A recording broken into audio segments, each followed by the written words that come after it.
The thing that makes downtown special in the greater Minnesota area is each city has its own character. They're all unique and they all have their own flavor. Being able to tell a story is vital and part of the character of a city, especially in part of a building or in part of a community or an environment.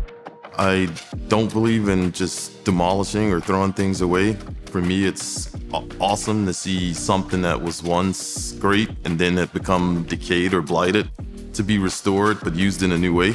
We've done some data research that Moorhead and Clay County is a top 5 fastest growing county in the state of Minnesota and one of the only ones outside of the metro. So we're seeing a tremendous amount of growth.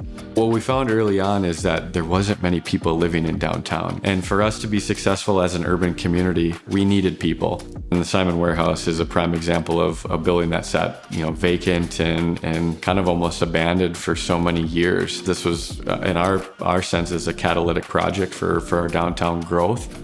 Campus View Apartments are the 2 recently renovated apartment buildings in Fergus Falls. Quite honestly, without the historic tax credit, I really don't know that a project like this would be undertaken. There's such an emotional connection between the community and these buildings. During the actual demo and renovation, a lot of that was held in the community. We used a lot of the local lumber yards, a lot of the local skilled labor for carpentry, for plumbing. For us, this is all community-based. We've just finished our downtown master plan. We had tremendous amounts of public engagement. Our development community is small. We're not, attracting national developers or even broad-scale regional developers. These are people right in our backyard that are making this investment in our community. I would definitely encourage other developers to take a look at buildings in their backyard, in their communities. I think that it's unfortunate that we are losing so many of our historic buildings.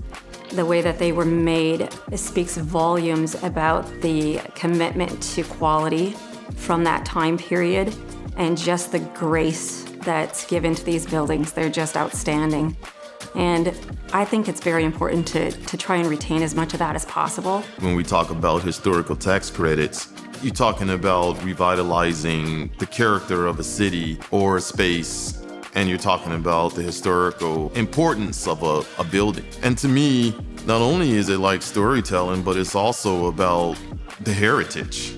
To see a breath of new life come into these old buildings and people to be proud of them once again is really impactful. It makes a significant difference on how the community perceives their urban area, how they perceive their town. I think if the historic tax credits were to sunset and it wasn't to be extended, you would see less businesses or developers take a chance. Having access to historic tax credits is one of the only reasons why this project and others happen across the state.